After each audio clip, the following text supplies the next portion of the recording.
أعوذ بالله من الشيطان الرجيم. Setiap kita mengaku telah beriman kepada Allah Subhanahu wa taala. Setiap kita mengucapkan asyhadu an la ilaha illallah wa asyhadu anna Muhammadar Rasulullah. Setiap kita mengucapkan, ya Allah, aku bersaksi bahwasanya tidak ada Tuhan yang berhak disembah selain Allah Subhanahu wa taala. Dan aku bersaksi bahwasanya Muhammad ialah Rasulullah sallallahu alaihi wasallam. Kita mengaku telah beriman dan kita mengucapkannya. Lantas serta-merta, apakah serta-merta kita menjadi orang-orang yang beriman di sisi Allah Subhanahu wa taala?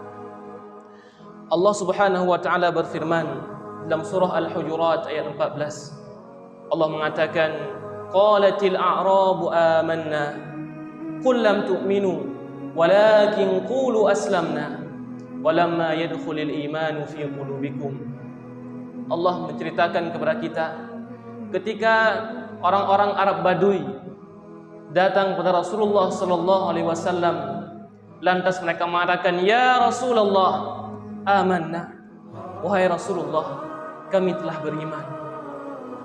Maka Allah mengatakan kepada nabinya,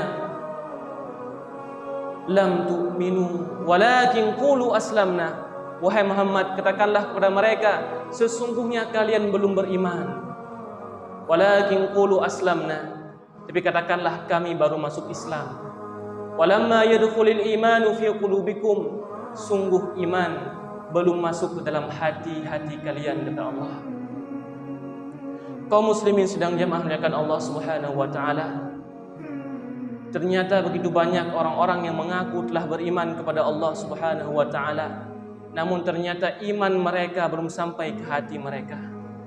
Sehingga kita perlu benar-benar memahami apa yang dimaksud dengan iman, sehingga kita bisa menjadi orang-orang yang sebenarnya beriman di sisi Allah Subhanahu wa taala. Ahlussunnah wal Jamaah mendefinisikan iman sebagai tasdiqun bil janan wa iqrarun bil lisan wa amalun bil arkan, yazidu bit ta'ah wa yanqusu bil isyan. Ahlussunnah mengatakan iman ialah keyakinan dari hati, wa iqrarun bil lisan, kemudian dibuktikan dengan ucapan, dengan lisan kita. Kita mengucapkan asyhadu an la ilaha illallah wa anna Muhammadar Rasulullah. Kemudian dibuktikan dengan amalun bil arkan, dengan amalan dengan anggota badan. Dan dia bertambah dengan ketaatan dan berkurang dengan kemaksiatan. Sehingga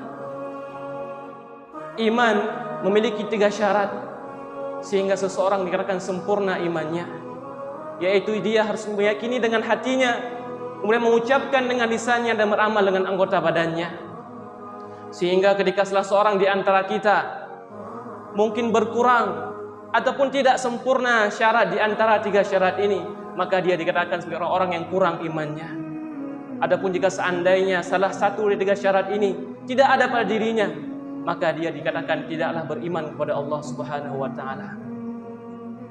Kaum muslimin sedang jamaah memuliakan Allah Subhanahu wa taala. Iman tidak hanya dicukupi dengan keyakinan dengan hati saja. Sungguh pada zaman Rasulullah sallallahu alaihi wasallam begitu banyak orang-orang yang yakin dengan risalah Rasulullah sallallahu alaihi wasallam, yakin dengan Al-Qur'an, yakin dengan hadis Rasulullah sallallahu alaihi wasallam, namun itu saja tidak membuat mereka menjadi beriman. Sehingga Allah mengatakan dalam surat Fussilat, Allah mengatakan wa qalu la tasma'u li hadzal Qur'an walghaw fihi la'allakum taghlibun. Al-Imam Al-Qurtubi rahimahullahu ta'ala mengatakan, ketika itu Abu Jahal, beliau berkata kepada orang-orang musyrikin Makkah, wahai saudara-saudaraku, la tasma'u li hadzal Qur'an, janganlah kalian mendengarkan Al-Qur'an ini. Tutuplah telinga kalian, berteriaklah kalian, dan buatlah sesuatu yang lain yang dapatkan sibuk di Al-Qur'an, musik, acara-acara yang lain, la'allakum taghlibun, supaya kalian bisa menang. Sehingga Imam Al-Qurtubi mengatakan, innahum fa'alu dzalika lima a'jazahul Qur'an. Sesungguhnya Mereka melakukan hal tersebut ketika mereka terpesona dengan Al-Quran. Ketika mereka mendengarkan Al-Quran, mereka yakin itu benar. Ketika hadis Rasulullah diucapkan, mereka yakin itu benar. Namun mereka tidak mau mengikrarkan dengan lisan mereka dan beramal dengan anggota badan mereka. Sehingga Allah mengatakan wajahadu biha wastaiqanatha anfusuhum dhulma wa 'uluwa. Mereka yakin dengan apa yang dibawa Rasulullah sallallahu alaihi wasallam, namun mereka menolaknya dhulman wa 'uluwa, karena mereka zalim dan mereka sombong. Ternyata kaum muslimin sedang jamaah memuliakan Allah Subhanahu wa taala. Keyakinan dengan hati saja tidak cukup membuat seseorang menjadi beriman di hadapan Allah Subhanahu wa taala. Bahkan jika seorang yakin dengan hatinya, kemudian dia beramal layaknya amalan soleh seorang mukmin, namun dia tidak mau mengikrarkan dengan lisannya, maka sungguh dia bukan orang yang beriman. Maka kita tahu paman Rasulullah sallallahu alaihi wasallam Abu Thalib ialah seseorang yang sangat senang membantu Rasulullah sallallahu alaihi wasallam, menghabiskan hartanya untuk dakwah Islam, bahkan menolong Rasulullah. Marah karena Rasulullah dimarahi. Maka ketika beliau meninggal, Rasulullah mengatakan, "Ya ammi, wahai pamanku, qul la ilaha illallah." Katakanlah la ilaha illallah. Kalimatun uhajju bika biha 'indallah. Suatu kalimat yang aku dapat menolongmu dengannya di sisi Allah Subhanahu wa taala. Namun beliau tidak mau mengucapkannya.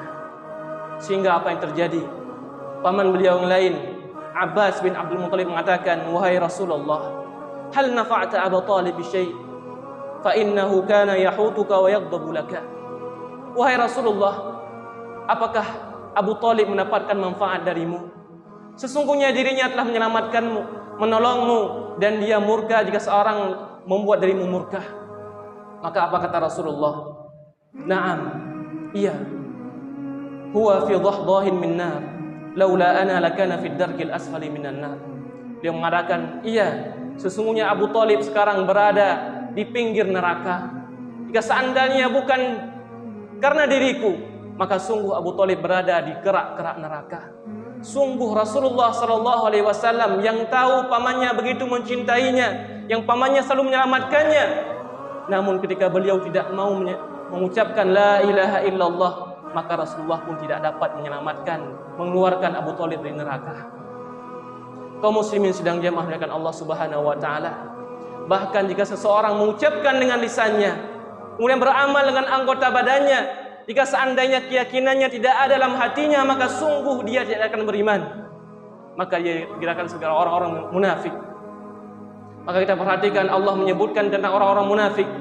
Innal munafiqina yukhadi'una Allah wa huwa khadi'uhum wa idza qamu ila sholati qamu kusala yura'una an-nasa wa la yadhkuruna Allah illa qalila. Allah katakan, sesungguhnya orang-orang munafik mereka menipu Allah. Allah sebutkan ciri-ciri mereka. Mereka salat. Orang munafik salat, namun mereka salat dengan malasnya. Wa la yadhkuruna Allah illa qalila, dan mereka berzikir, namun mereka tidak berzikir, mereka hanya sedikit saja. Sehingga Allah mengatakan innal munafiqina fid darkil asfali minan nar. Orang-orang munafik mereka berada di kerak-kerak neraka jahanam. Meskipun mereka mengucapkan la ilaha illallah, meskipun mereka salat, meskipun mereka berzikir, ketika keyakinan tidak ada dalam hati mereka, mereka bukanlah orang-orang yang beriman. Sehingga ketika Rasulullah berusaha untuk memohon ampun kepada Allah terhadap orang-orang munafik, apa Allah katakan? Istaghfir lahum, wahai Muhammad, minta ampunlah kepada mereka. Aw la tastaghfir lahum, ataupun engkau tidak minta ampun kepada aku untuk mereka. Wa in tastaghfir lahum 70 marratan fala yaghfirullahu lahum. Jika seandainya engkau mohon ampun kepada aku untuk mereka 70 kali, kata Allah, fala yaghfirullahu lahum, sesungguhnya Allah tidak akan pernah mengampuni dosa-dosa mereka. Jemaah muliakan Allah Subhanahu wa taala. Rasulullah sallallahu alaihi wasallam ialah orang-orang yang seseorang yang tidak mungkin Allah tolak doanya. Setiap Rasul meminta pasti Allah akan istijabah doanya. Namun ketika Rasulullah sallallahu alaihi wasallam meminta ampun kepada Allah untuk orang-orang munafik, Allah menolak doa Rasulullah sallallahu alaihi wasallam karena mereka sejatinya bukanlah orang-orang yang beriman. Kaum muslimin sedang jamaah muliakan Allah Subhanahu wa taala, maka perlu kita perhatikan ketika kita mengaku beriman, hendaknya kita memiliki 3 hal. Kita yakin dengan hati kita kemudian mengucapkan dengan lisan kita, dan kita beramal dengan anggota badan kita. Keyakinan saja ditambah dengan ucapan tanpa adanya amalan pun tidak cukup untuk menjadikan kita sebagai orang-orang yang beriman di sisi Allah Subhanahu wa taala.